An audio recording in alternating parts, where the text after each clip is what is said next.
За бүгдээрээ сайн байцгаана уу? Эзний өдрийн мэндийг хүргэе. Хажууд байгаа найзтай эзний амар тайван тантай хамт байх болтугай гэж чин сэтгэлээс хэлбэр.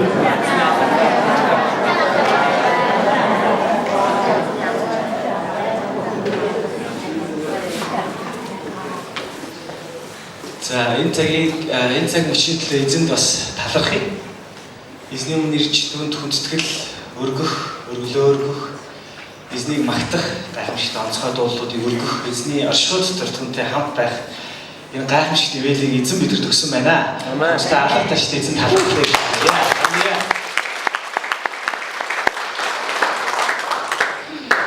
Өнөөдөр бидний хувьд бол сайхан онцгой өдөр байна. Ялангуяа ивэл урч болгон итгэгч бидний хувьд өнөөдөр онцгой өдөр. Энэ ямар өдөр вэ?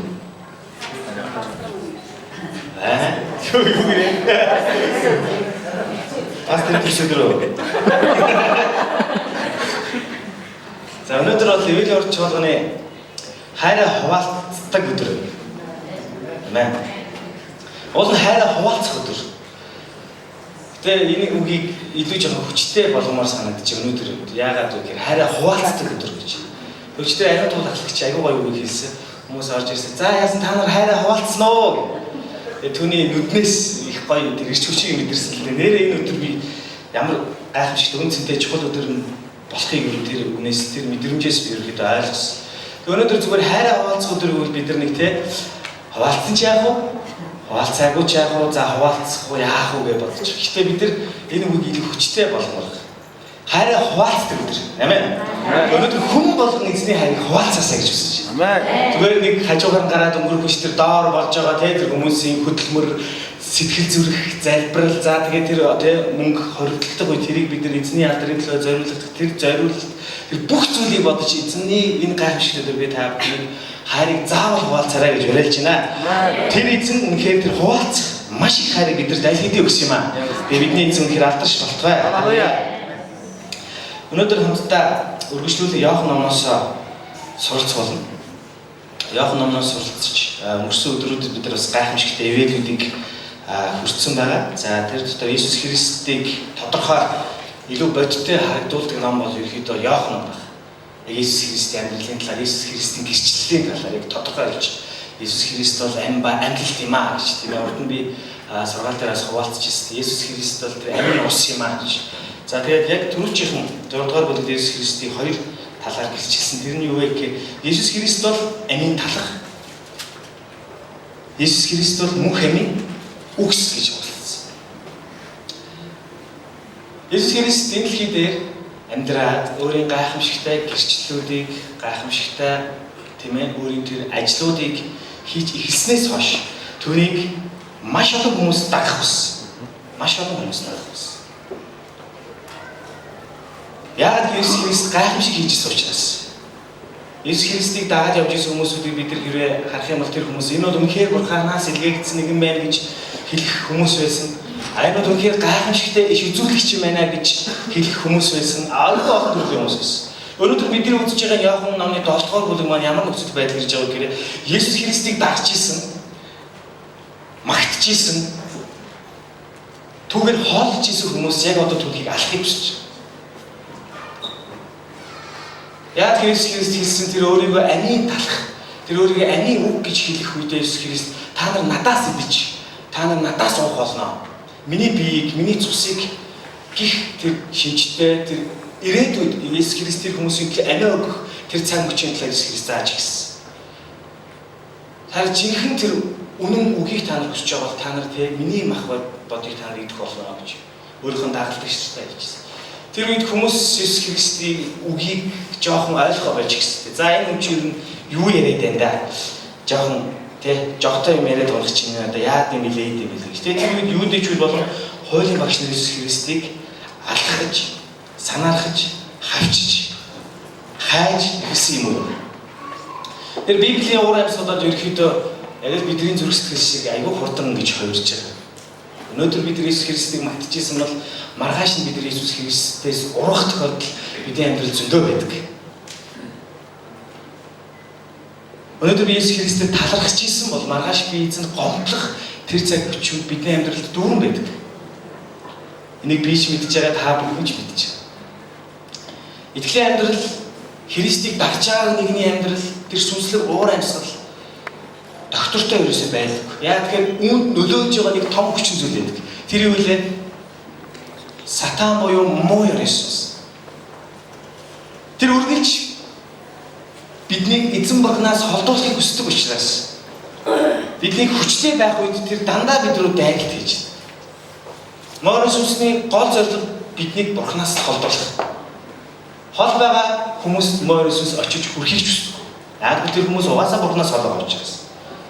Яг энэ хэсгээр ч гэсэн Есүс Христ болон тийм ээ 5,000 хүнийг хоолсон, гайхамшгуудыг үйлдсэн тэр хүмүүс юм эзний үгийг тэр Библи судрыг тунхагласан гайхамшигтай амийн үгс түүний амнаас гарч ирсэн. Хүн болгон харж ирсэн. Тэгвэл яагаад одоо тэр хүмүүс Есүс Христийг алхаар хуйлж байна? Ялангуяа өнөөдөр бидний уншиж байгаа энэ Библийн хэсгийн дэд сэдвийг хэрэг харах юм бол Есүс нарын итгэлгүй байдлын талаар ихэд бол гарч байна. Есүс Христийн дүүнэр гэж хэн байсан бэ? Андреа гэгддэг нэг дагалдагч байсан. Бас Есүс Христийн дүү Иохан байсан. Есүс Христ хоёр дүүтэй, тэр хоёр нь бас Есүс Христийн дагалдагч байж.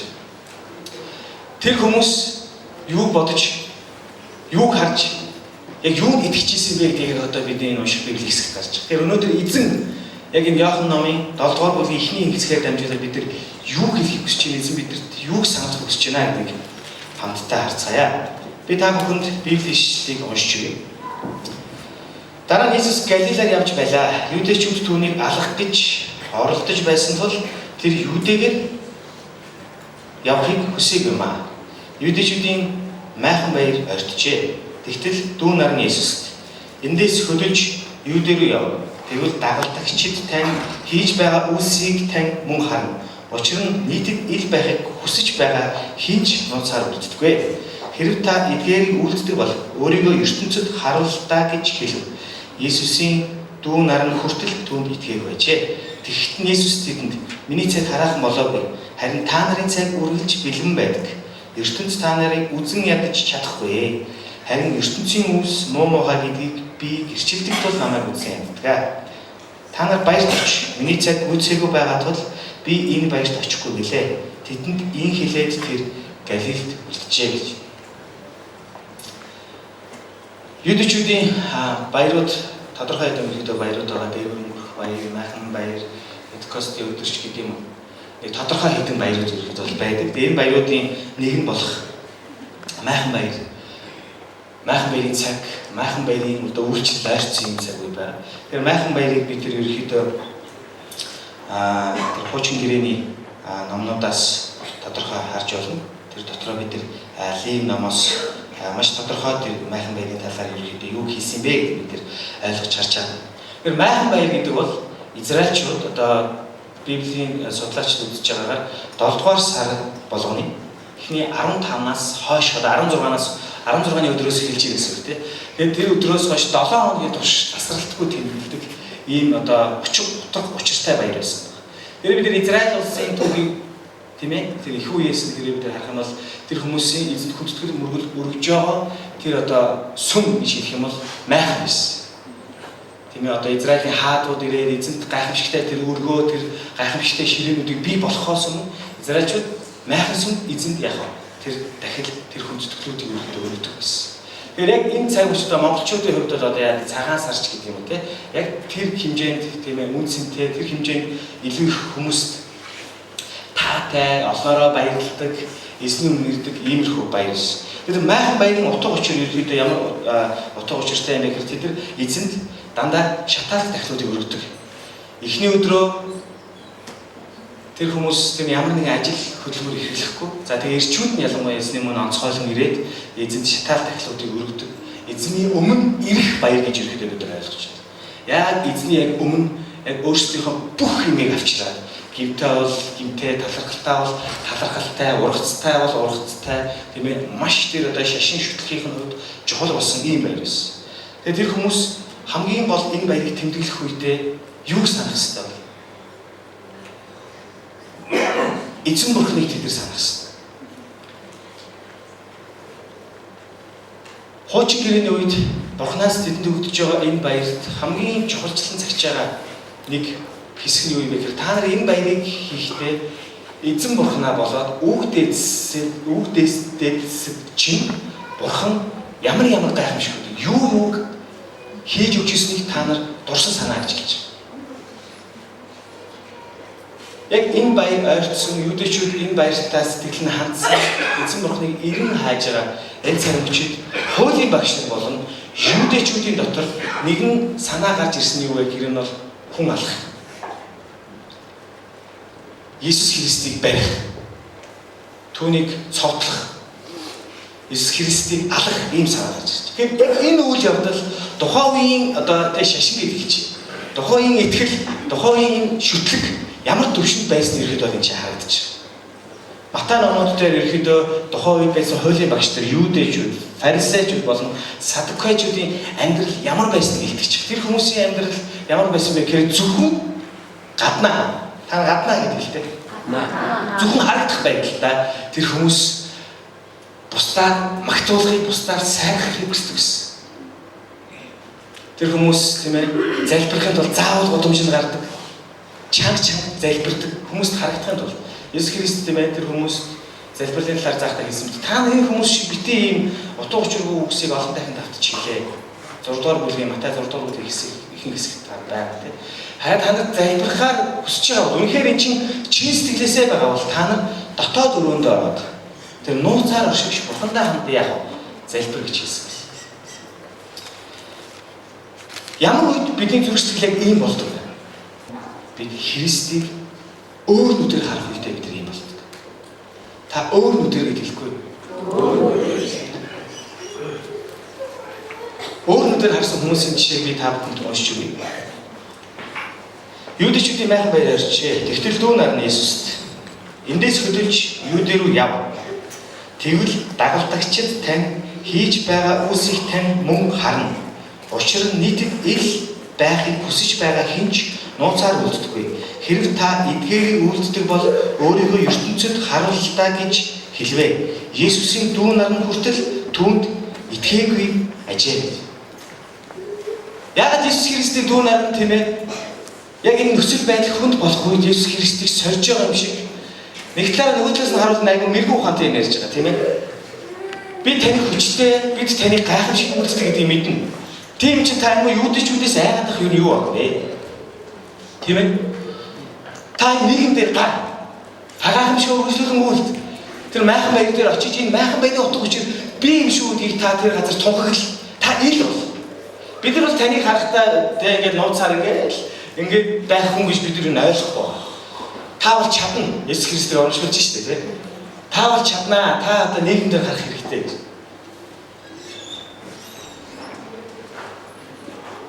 Бидний нүдээр хүний нүдээр бол энэ амар мэрэгэн үг. Харин Иесус Христ түүний дүү болох Андрей болон Иохан хоёрыг харахтаа энэ хоёр итгэлгүй байна гэж хэлсэн. Яагаад тэгэхээр Иесус Христ хэлсэн. Миний цаг яг хараахан болоогүй байна. Гэхдээ та нар бол яадаг вэ гэхээр үргэлж бэлэн байдаг. Та нарын цаг. Яагаад та нарын цаг үргэлж бэлэн байдаг вэ гэхээр та нарыг бол одоохондоо хүмүүс хавчихгүй. Гэтэ намайг хавчна. Намайг хавчиж байгаа шалтгаан юу юм бэ гэхээр би тэр хүмүүсийг бозор муу гинт байдлыг би илчилдэг юм аа. Би тэр хүмүүсийг гэрэлт гаргадаг юм аа. Би эзний үгийг тунхаглах хүмүүст тэр хүмүүс ичгүрт ордог юм аа гэж хэлсэн. Эндээс бид нар Иесус Христийн хоёр дүү итгэлгүй тэр хүмүүс гэрэлт гараагүй тэр хүмүүс үгийг дагдахгүй байгааг бид нар олж харж байна. Яагаад тэгэхээр хэрвээ үгийг тэр хүмүүс дагж Иесус Христ чин зүрхлээсээ итгэж ийсэн бол тэр хүмүүс нийгэмдээ яах ёстой байсан бэ? Хавчигдах ёстой байсан. Амен. Хавчигдах ёстой байсан. Тэр хүмүүс ч гэсэн Иесус Христийг тэр юудэн тэр майхан баярлал яв гэхээс өмнө өөрсдөө явахгүй яа тий. Бид нар алуулж штэ. Бид нар хавчигддээ штэ гэх тийм айдас тэр хүмүүс улан байх ёстой байсан. Тэгвэл яагаад тэр цаг үчид Иесус Христ ганцаархан хавчигдчихсэн болоо? Иесус Христ маш тодорхойлсон. Харин ертөнцийн хүмүүс муу мухай гэдгийг би гэрчилдэг тул намайг үзэн яддгаа гэж хэлсэн. Амен. Нийгэмдэр Христэд итгэгч бидний үзэн ядагчдын тоо хэр их вэ? Таймгүй. Яг бид нар зүгээр эргэн тойрондоо бидний өнгөлж байгаа хэдхэн хүмүүсээ бид нар өөрсдөө магадгүй дүгнж болох юм. Жишээ нь манай гэр бүл ч гэдэг юм тий. Би бол одоо гэр бүлийнхэнтэй харьцаж байхдаа ийм зүйл хэлж байна. Манайхан бол намайг хавчдаггүй. Монголчууд Христийг үнэхээр гоёор харж байгаа байна гэж би хэлж магадгүй. Гэтэ зөвхөн миний гэр бүлээс болж Христийг яг Монголд яг ийм байгаа гэж хэлж байгаа. Харин Христэл итгэж хүмүүсийг монголчууд яаж харж байгааг бид тэр комментээс харж байна. Тийм ээ. Сүхбаатарын талбайд эзнийг магтах завшаан олдсон. Энэ бол гайхамшиг. Энэ цаг ирнэ гэж бид нар магадгүй нэгэн цагт бид мөрөөдөж ирсэн байх л та. Гэхдээ энэ зүйл болсон. Христ итгэх шахан дүүсэр маань эдгээр хүүтэн байсан ч гэсэн тэмцээ итгэлээ, зүрх сэтгэлээ харуулад очиод эзнийг магтсан, эзнийг залбирсан, Сүхбаатарын талбайд итгэлийн тунхаг хэлсэн, итгэлийн тунхаг хэлсэн энэ гайхамшигтай үйл явдал болсон. Итгэж бидний нүдээр харахад бол энэ бол гайхамшигтай үйл явдал байсан. Амен. Бид өнөөдөр итгэлээ бид зоригтойгоор тунхаг гэж бид нар чадчихсан. Энэ бол тэмдэглэвчтэй үйл явдал гэж ойлгож байна. Бид нар зоригтойгоор итгэлтэйгээр итгэлээ тунхаглах тэр цаг мөчид бидний нийгэм яаж хүлээж авч байгааг бид нар тэр коммент хэсгээс нь яах вэ? Харж байна. Тэр комментүүдийг уншаад танд ямар сэтгэл төрсөн бэ? Надад бол ямар ч таатай сэтгэл төрөөгүй. Яа тэр шууд миний амьдралыг мэддэг юм шиг тэр хүмүүс шууд над руу дарж гисэн. Энэ хүмүүс ч одоо юу вэ? Ямар юм бэ гэж одоо өөрсдөө муулах үедээ хэлмээр үлээ л та. Надтай ирээд нэг сайн байна гэж мэдэлж байгаа хүмүүс миний амьдралыг шууд хараад болж байгаа хэрэг. Гэтэ тэр хүмүүсийн коммент доороос надад ганцхан юм таагаад. Тэр үуч хэлсэн бэ гэхээр энэ хүмүүс ингэж солиорж явахаар ээж аваа хайрлаасан. Намайг ээж аваа хайрлах гэж тэр хүмүүс яаж мэдээд байна? Би ч бол аминдаа бас хайрлаа гэсэн тэгэл байш. Айлгах ингээл хайрлалаа. Тэгээ манай цуглааныхан бол ахмадуудаа эцэг өндөг тал дээр бол гоё шүү дээ. Тийм үстэй. Иргэн танд өмнө хараад ээж хайрлах хүн харагдаж байна уу? Харагдахгүй. Хамгийн муу хайрлаж байгаа нь би байгаа бах тийм. Тэр хүмүүс яагаад бидний үзэн ядаж байгаа? Тэр хүмүүс бидний үзэн ядах хэрэгтэй байна. Тэр хүмүүс бидний үзэн ядах хэрэгтэй байна. Яагаад гэхээр бид эзэнд итгэж байгаа учраас бид итгэлээ зоригтой тунхаглаж Христийг бид гэрчилж байгаа учраас бид үзэн ядаж байгаа. Халелуя. Би үзэн ядагдж байгаадаа баяртай. Та баяртай. Яагаад гэвэл яг болох ёстой юм л болж байна. Амен. Бид итгэлээ тунхаглаж чадчих. Бас бид үзэн ядагдж чадчих. Энэ бол эзний ирээл гэж би хэлмээр байна. Энэ үзэн ядагдж байгаа энэ байдалд та бүхэн бити эмзэглэе. Бид яг эмзэглэхээ шигсэн. Өнөөдрөөсөө юу юм өстэй гэл тэгснэ заа энэ ч нэрээ угаасаа Христ хэлсэн дээ тий бид нар би үзэн ядагдсан хэлчихсэн хачигдах болно гэж эзэн хэлсэн. Тэгээ бид ямар бозар булаагаа хийчихэд үзэн ядагдаж байгаа биш тий эзний алдрын төлөө сайн зүйл хийчихэд бид үзэн ядагдаж байгаа нэг бодол гоё байхгүй тий тэр хүмүүсийг бид нар зүгээр сонсохгүй өнгөрөөх гэхдээ бид нар тэр хүмүүсийн төлөө залбирах хэрэгтэй гэж бодож байна. Харин бид Христийг өөр нүдээр харж байгаа юм шиг үстэй гэдэг асуулт өнөөдөр бидний дунд хамгийн чухлаар тавигдах шээ. Есүс Христийн хоёр дүү болон түүний дагалдагч нар тийм ээ тэр яг хоёр зүйл үү дээ. Баруун зүүн гарт нь суух хэмжээний хүртэл тийм үзэл бодол тэр хүмүүст байсан. Бид нар нэг зүйлийг буруу ойлгодог. Бид нар нийгмийг өөрчлөн тийм ээ Христ итгэгч нар магтуулна. Бид нар эзний нэрийг бариад бид нар тэмцэн. Бид нар ялна. Тийм ээ Христ итгэгч нар нийгэмд олстой хүчрэх байна гэж бид нар буруу ойлгодог. Би зүгээр хэлчихмээр. Бид нар эцсийн хүртэл үзэн ядагдах болно. Харин та хүн бэлэн үү? Бид нар бэлдэх ёстой. Есүс Христ энэ дэлхийд гэр бүлийн хүмүүсийг хооронд нь харалдуулахаар ирсэн гэсэн. Итгэлээс болж тийм.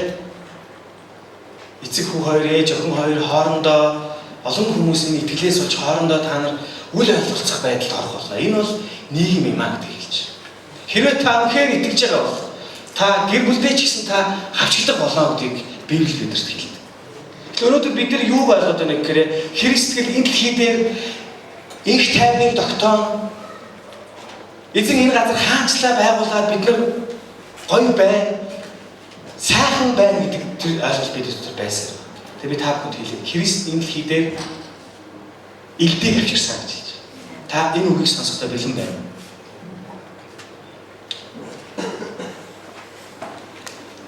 Есүс Христийн хоёр дүү Есүс Христ маш чухал зөвлөгөө өгч байна. Танд хүч байгаа та яг одоо нийгэмдэр гараад гэрэлт та тийм тулалт гэж хэлж байна. Есүс Христ нийгэмдэр гараад тулалдвал ял болов? Ялна. Амен. Учир нь бидний эзэн тэр үнэхээр хязгааргүй хүч чадалтай.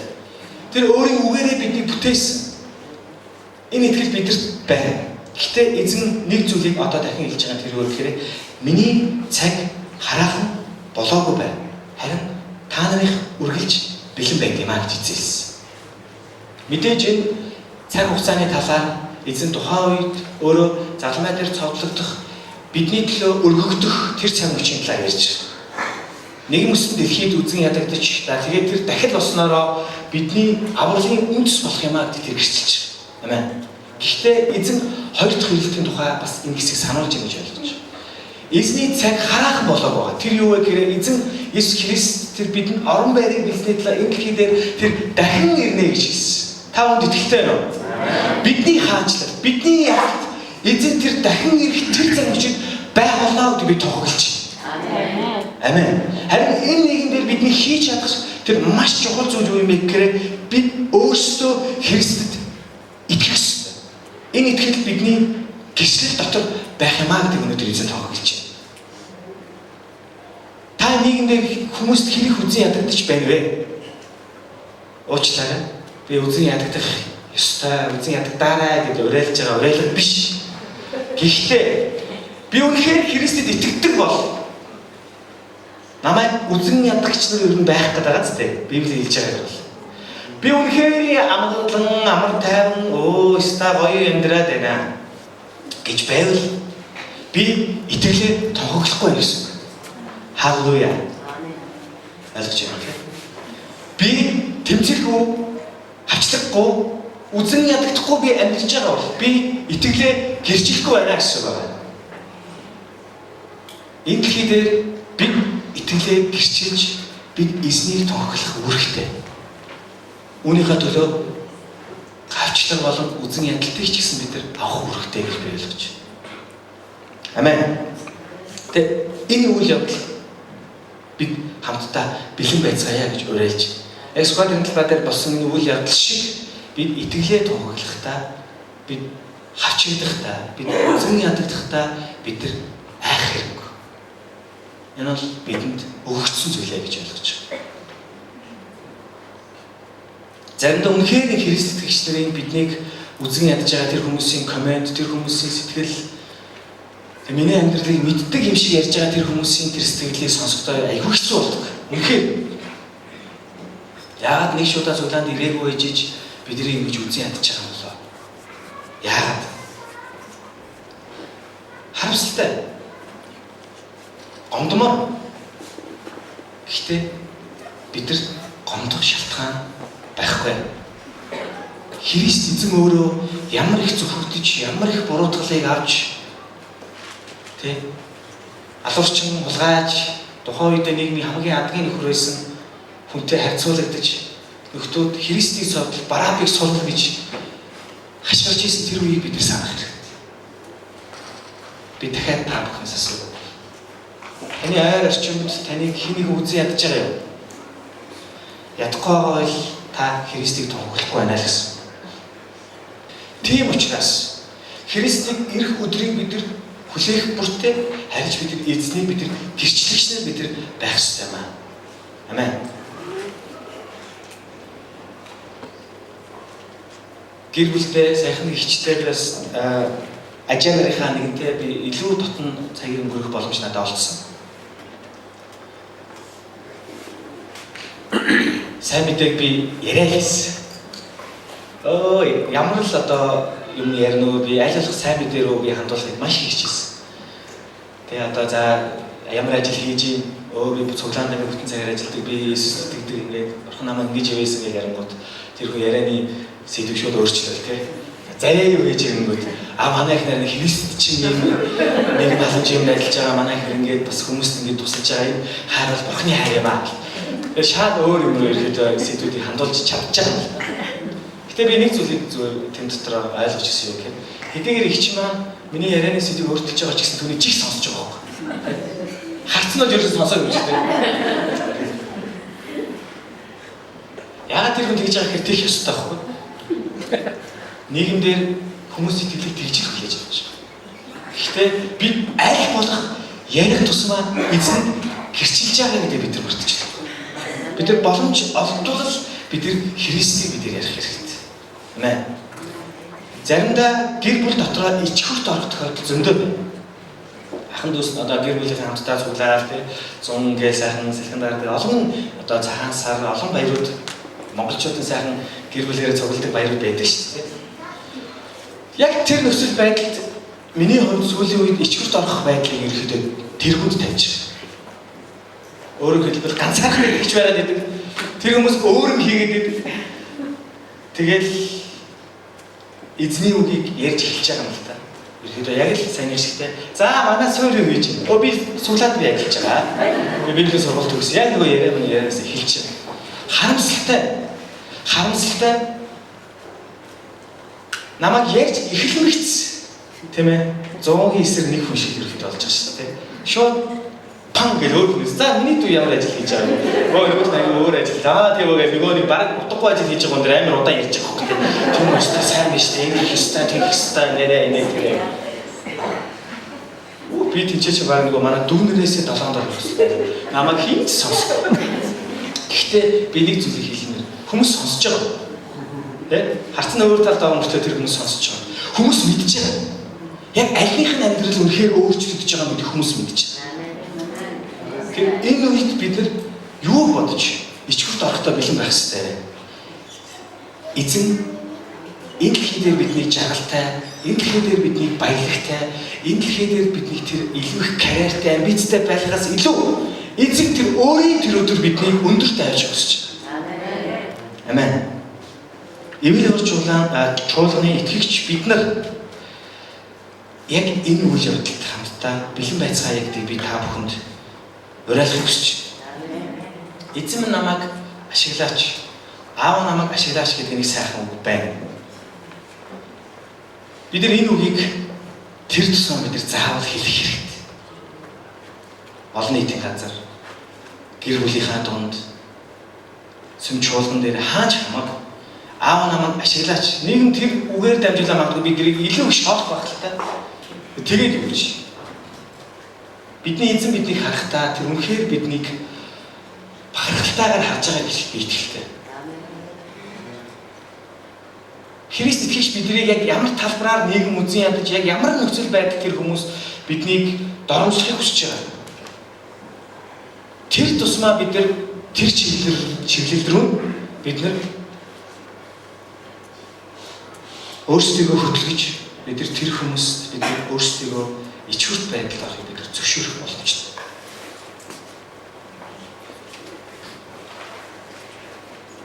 Библиэлд та нар эзэнд итгээгүй байгаа бол та нарыг хинч доромжлохгүй гэж хэлсэн. Библиэлд яг энэ хэсэгдэр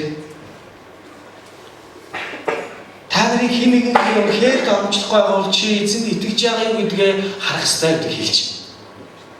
Хамгийн түрүүнд чи найз нөхдүүдтэйгээ уулзахдаа, 10 жилийнхэнтэйгээ уулзахдаа, ажлынхаа газрын хүмүүстэй уулзахдаа Есүс Христэд итгэдэг гэдгээ хамгийн түрүүнд хэл. Амен. Хамгийн түрүүнд гэрчил. Амен. Тэрнийг байгууллагад ажиллаж байгаа итгэгчдийн талаарх гэрчлэл бол айгүй харамсалтай юм нэлтэй шүү дээ. Би бинийгээ итгэж гэдэг юусоо мэддэггүй гэж.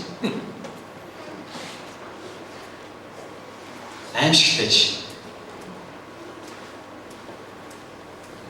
Бидний нийгэмд энгийн үзэгдэл мөртлөө энэ маш аимшигтай жишээ шүү. Өнөөдөр бид яг энэ жишээг сонсоод бидний магадгүй царайнд бяцхан эмсэглэл тодорж байгаа мөртлөө энэ аимшигтай жишээ. Нэг байгууллагт ажиллаж байгаа хоёр хүн итгэж гэдгээ мэдгүй байна. Яг энэ үгийг хэлэх үед манай эвэл орцуулгын итгэгчнийх бүр алмарх хэрэгтэй байхгүй юу? Пөө гэх тийм. Юу тийм үү? Пастора тийм үү? Тэгээ чи одоо юу вэ? Манай ажлын газрын манай гэр бүлийнх намайг идэх шиг ял гэдэг мэдэн шүү дээ. Бид нар магадгүй энэ иймэрхүү жишээнүүдийг бид нар сонсохдоо бид нар хамаарах хэрэгтэй. Гэлтэй. Зэд арай ч тийм байгаа юм гэж. Магадгүй үйл явц болгон бид нар энэ жишээг бид нар онгоо болтол бид нар өөрсдийнхөө бид нар биеэр үлдэх хэрэгтэй. Амен. Хамтдаа итгэлээ гэрчилцгээе. Хажууд байгаа нэстэ хэлмээ. Итгэлээ гэрчилцгээе гэдэг.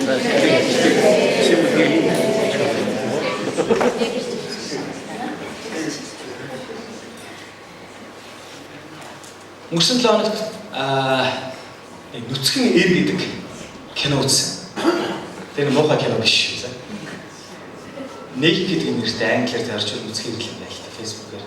Айгүй хөөрхөн инээдийн кино байсан. Тэгээ би тэр кино үзсэн. Үзээд тэрэн дээр ямар үйл явдал гардаг вэ гэхээр нэг нөхөр яг урмынхаа өглөө лифтэн дотор шалтан сэрээдэх.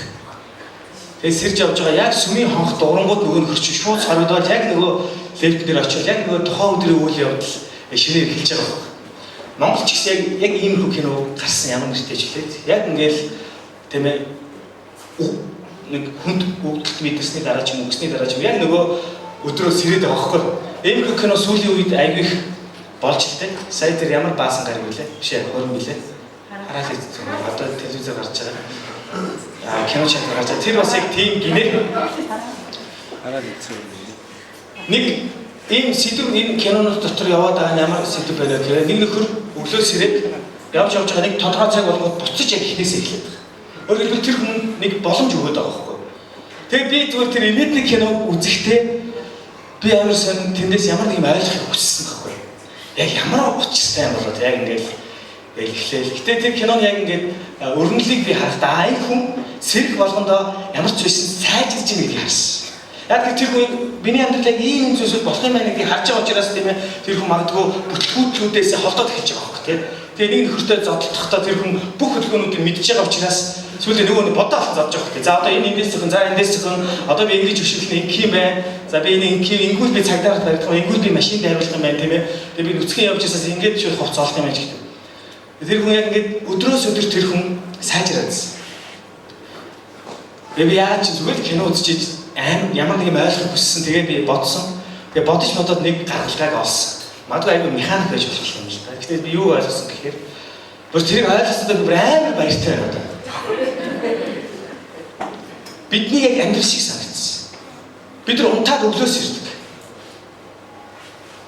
Тэгээ эзэн өдөр болгоныг бид нар шинээр өгд юм байна гэдэг би тэр киноос ойлгосон. Айгүй сайн тийм. Библи биш хүртлээ. Яа айгүй хүчтэй ирсэн чи толгой ирж. Тэшрусаа.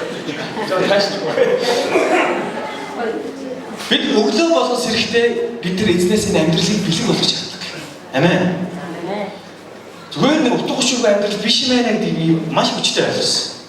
Тэгээд эзэн өнөөдөр өглөө болгоныг бидэнд өгөхдөө эзэн бидэнд тэр боломжийг өгд юм байна гэдгийг ойлгосон. Амен. Та өглөө сэрж гин үү? Халелуя. Энэ бол Бурханаас бидэнд өгсөн боломж. Ямар боломж вэ? Христ дотор бид өөрчлөгдөх юм боломж. Амен.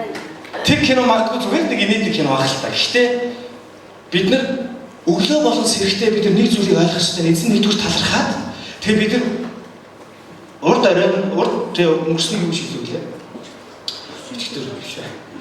Тэр өнгөрсөн өдөр тэр ямар буруу зүйл хийсэн, би ямар алдаа гарсан гэдэг бид нар санал сэрэх хэрэгтэй юм байна л та. Тэгээд би одоо бодож эхлэх хэрэгтэй.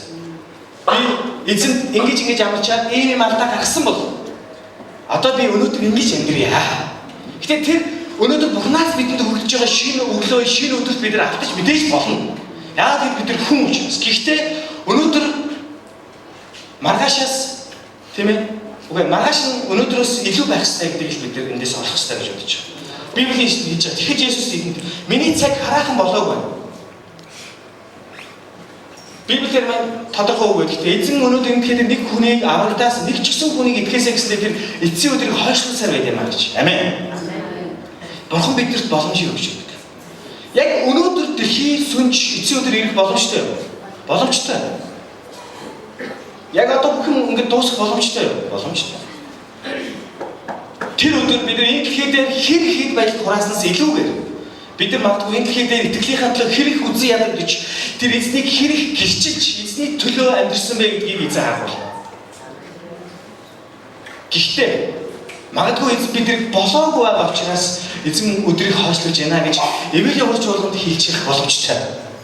Амен. Эвэлийн урч болгон 10 жилийн дараа 10,000 хүнийг аврах учраас эзэн эцсийн өдрийг хойшлуулж байгаа. Энэ боломжтой. Гэхдээ тэр эзний цаг хизээ байх ёстой гэдгийг өөрөө мэдчих. Гэхдээ өдөр болгон бидэрт тэр боломж гэдгийг бид нар ойлгох ёстой. Амен. Харин энэ боломжийг бид нар харахтаа энэ дэлхийн хаанчлал биш. Энэ дэлхийн эд баялаг биш. Энэ дэлхийн амбиц биш. Харин би эзнийг гэрчилж гинэ үгүй юу гэдгийг бид нар бодох ёстой. Би бусдад шаарлуулж гинэ үгүй юу гэдгийг бид нар бодох ёстой.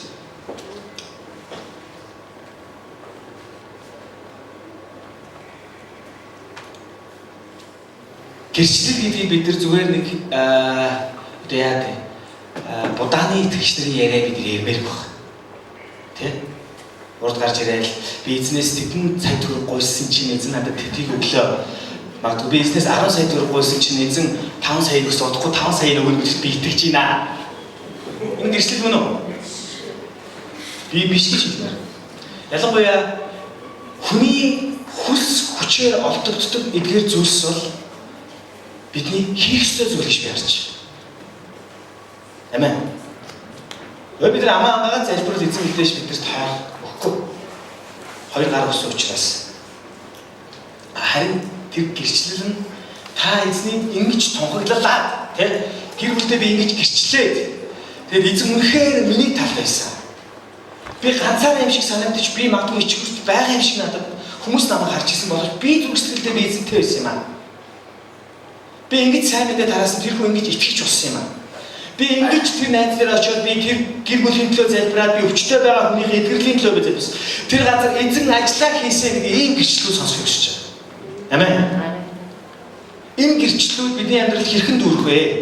Би итгэлээр бусдад гэрчилж байж энэ гэрчлэлүүд энэ тохиолдлууд бидний амьдралд бий болох болно. Амен.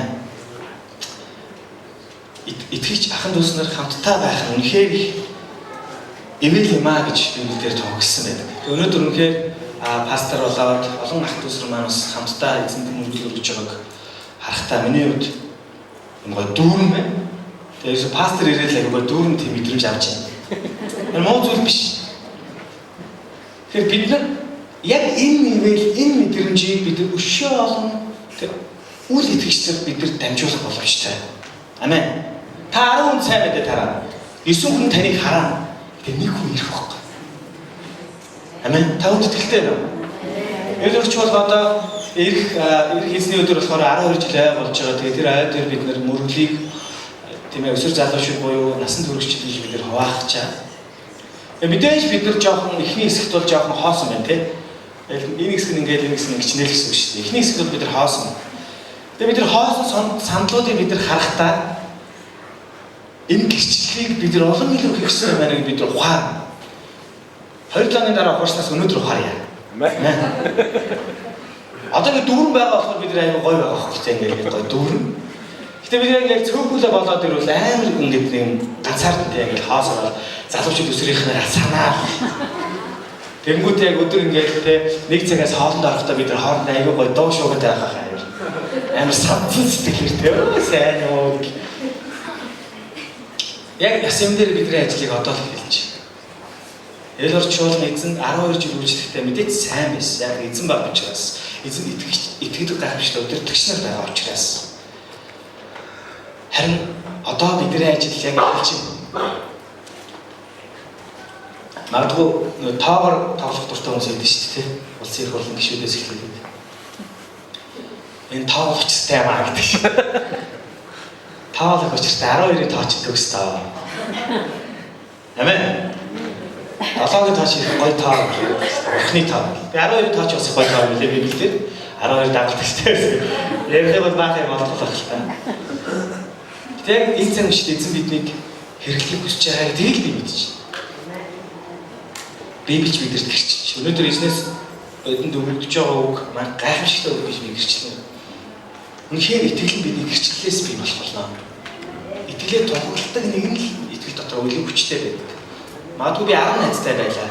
Тэр 10 найзтай би итгэдэг гэдгийг хэлээгүй бол би тэдэртэй хамт байхад юу ч хийсэн болно.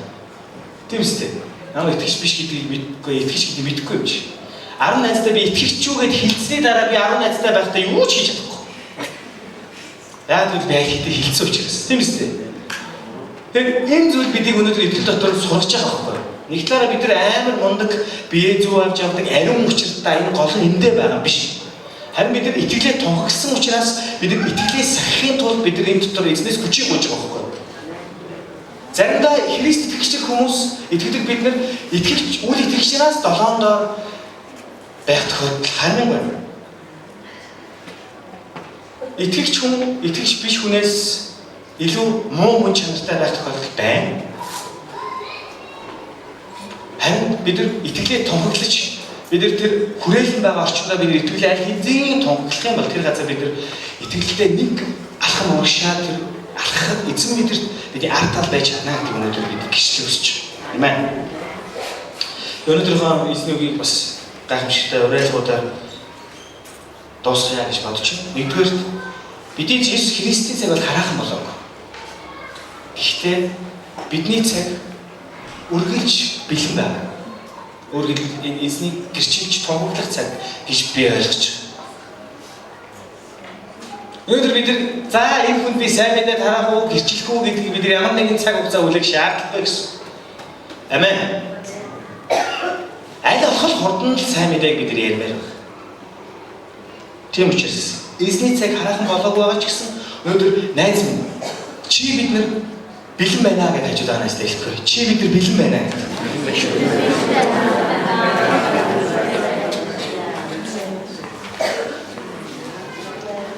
Хоёр ертөнц биднийг хэрэг үзэн ядахгүй байгаа бол та өөрөөсөө маш том зүйлийг асуух хэрэгтэй. Би эзнийг гэрчилж ямар гэрчлэхгүй байгаа юм гэж. Үзэн ядахгүй амьдрах нэг талаар аяг амархан байгаа. Тэр нь ямар амьдрал вэ? Тэр Иесус гэрчлэх байх амьдрал. Харин би энэ дэлхий дээр бусдаас үзэн ядалт хийгүүг хэрэгийнхаа төлөө шийдвэрийг авч байгаа юм шиг мэдрэмжийг хэрэг би авч байгаа бол та өнөөдөр эзэнд итгэдэг хүн байна гэдэг хэлье. Та ямар нэгэн хүн нөхцөл дотор байдалд орохоос битгий айгаарай. Битгий ичээрэй. Харин бидний хаанчлал бидний өдөр эзэн дахин ирэх тэр цаг үчид байх болно гэдгийг эзэн бидэрт сануулж байна. Иесус Христ аль хэдийн бидэнд ялалтыг авчирсан. Иесус Христ өнөөдөр бидэнд болох тэдгээр альва зүйлсийг урьдчилан бидэрт сануулсан гэдэг. Та нар зовх бол, та нар хавчигдах бол, та нар хүн цаг мөч ирэх болно. Ялангуяа эцсийн өдөр ойртох тусам нийгэм завхарч, нийгэм ялцарч, итгэгчнэр хавчигдах болно гэж хэлж байна. Христэд итгэгчнэр нийгэмд гэрэл гэгээг авчирч чадах боловч хаанчлаа тогтоож чадахгүй. Ойлгомжтой тийм. Бид нар нийгмийг гэрэлтүүлж чадна. Гэхдээ бид нар нийгмийг гэрэлтүүлснээр эргүүлээд бид нар үзэн ядах талаар ярьж байна. Яг тэр бид нар нийгэм ямар бодор муу юм бэ гэдгийг бид нар өөрсдөд бид нар харуулах бол. Бид нар зөвхт амьдрал нийгэм өөрсдөө ямар амьдарч байгаа гэдгийг тэр хүмүүс мэдж байна. Энэ зүйлийг эзэн бидэрт аль хэдийн сануулсан. Мөнхийн дайсан болох диавол бидний дэргэд байсаар л байна. Бидний амьдралд сорилт, зовлон бэрхшээл, уйтгар гоног тохиолдох тэр мөчүүдтэй бидний амьдралд байсаар байна. Та өнөөдөр 100 өдрийн төлөө нэг зүйлийн төлөө залбирсан ч гэсэн тэр нь ямар ч өрөөлгүй мэд, эзнээс надад өгөгдөөгүй мэд би шантрах тийм цаг мөч бидэнд ирж болно. Гэхдээ бидний мөнхийн жаргалтай тэр амьдрал эзэнтэй хамт байх болно гэдгийг гэрчилж байна. Христэд үл итгэгчдэр түүний гаднах байдал болоо эрх мэдэл энэ дэлхийн хаанчлал, энэ дэлхийн аль сайхан зүйлсүүдийг харж байдаг үл итгэгч. Христийг өөр зорилгоор харж байна. За хүүхдүүдэд цуглаанд явуулвал нэг сайхан хүмүүжлэлтэй болчих юм болов. За нэг аригчин дуракийг цуглаанд явуулвал энэ арихаасаа гарчих юм болов. За энэ нэг болохгүй байгаа нөхрийг цуглаанд явуулвал гоё болчих юм болов гэдэг энэ нийгмийн хараа бол энэ буруу. тэр тусмаа өөрийгөө гэмгүй гэж бодож байгаа тэр хүн энэ цуглаанд ирэх ёстой. Энэ бүх зүйлийг бид нэр уриалж, гэрчилж, бид өөрсдийнхөө амьдралаар бид нэр тунхаглах ёстой юм аа. Үнэхээр өнөөдөр Бурханаас бидний өгсөн үг гайхамшигтай. Эзэн талархаж хамтдаа эзэнд зүрхсэтлээ хандуулан залбирцгаая. Хамтдаа суулгаасаа босъё. Хажуудаа найздаа итгэлэн гэрчлэлээс шүү гэхгүй. За.